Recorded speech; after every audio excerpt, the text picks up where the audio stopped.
Dans la zone de mise à mort de Birkenau, un monument a été érigé, dédié à la mémoire des prisonniers de guerre soviétiques morts à Auschwitz. Le 23 août 1939, l'Allemagne nazie et l'Union soviétique signent un pacte de non-agression, le pacte germano-soviétique, qui prévoit dans son protocole secret un nouveau partage de la Pologne. L'invasion de la Pologne par la Wehrmacht le 1er septembre 1939 est suivie le 17 du même mois par l'invasion de l'Armée rouge. L'Allemagne occupe la partie occidentale de la Pologne, l'Union soviétique la partie orientale. Pourtant, en dépit du pacte, le 21 juillet 1940, quand Rudolf Höss entreprend l'aménagement d'Auschwitz, Hitler demande à son état-major de préparer l'invasion de l'Union soviétique. On prévoit de nombreux prisonniers. Le 22 juin 1941 débute l'opération Barbarossa, et les conquêtes de la Wehrmacht se soldent par la capture de 2,5 millions de soldats soviétiques en décembre 1941.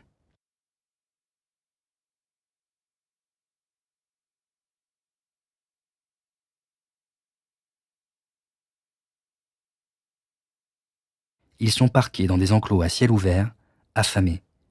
Les commissaires politiques sont systématiquement recherchés et exécutés. 2 millions d'entre eux meurent de faim en 6 mois.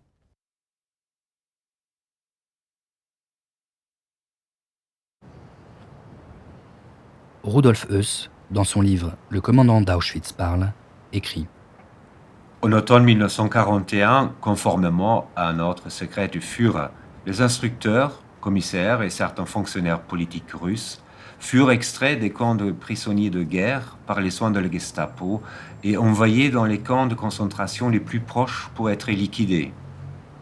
À Auschwitz, on vit arriver régulièrement des petits convois de ces hommes qui furent tous fusillés dans la carrière près des édifices du monopole du tabac ou dans la cour du bloc 11.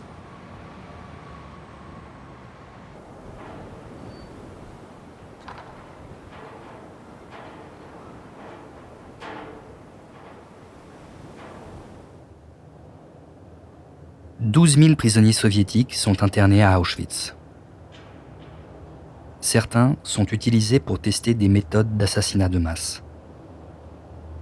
Au sous-sol du bloc 11 du Stammlager. D'abord 100 prisonniers soviétiques, puis, en septembre 1941, 600 autres servent de cobayes pour tester l'efficacité du cyclone B. » Höss écrit : Lors de mon absence pour un voyage de service, mon remplaçant, le Standartenführer Fritsch, avait de sa propre initiative employé les gaz pour exterminer ces prisonniers de guerre. Il procéda de la façon suivante. Les diverses cellules et caveaux furent remplis jusqu'au bord de Russes. En faisant usage de masques à gaz, on fit pénétrer dans les cellules le cyclone B qui produisait une mort immédiate. Le gaz cyclone B était couramment employé par les officiers Tesch et Stabinov comme insecticide. Il y avait toujours une quantité de ces boîtes à gaz à la disposition de l'administration. Lorsque Eichmann vint la fois suivante à Auschwitz, je lui fis part de cette utilisation du cyclone B et nous prîmes la décision de l'employer pour les futures exterminations en masse.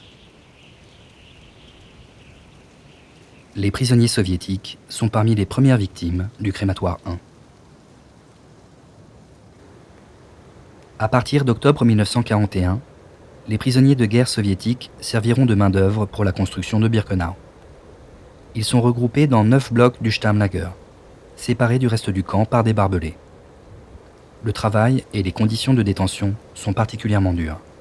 Ils meurent quasiment tous en très peu de temps, de faim ou d'épuisement.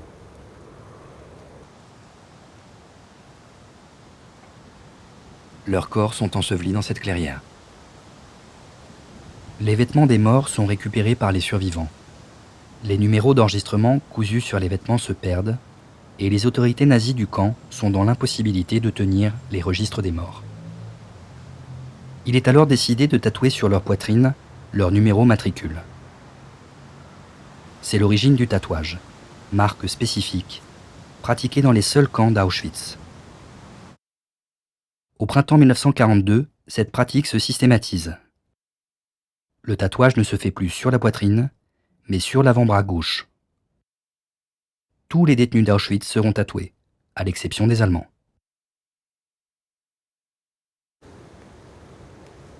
Le 1er mars 1942, les 945 prisonniers de guerre soviétiques encore en vie sont transférés à Birkenau. Ils seront les bâtisseurs les plus expérimentés sur les nombreux chantiers du complexe d'Auschwitz. Mais à partir de la mise en place de la solution finale, Birkenau n'est plus destiné à accueillir les prisonniers soviétiques. Le site devient un camp pour juifs, dévolu tout à la fois à leur internement et à leur assassinat.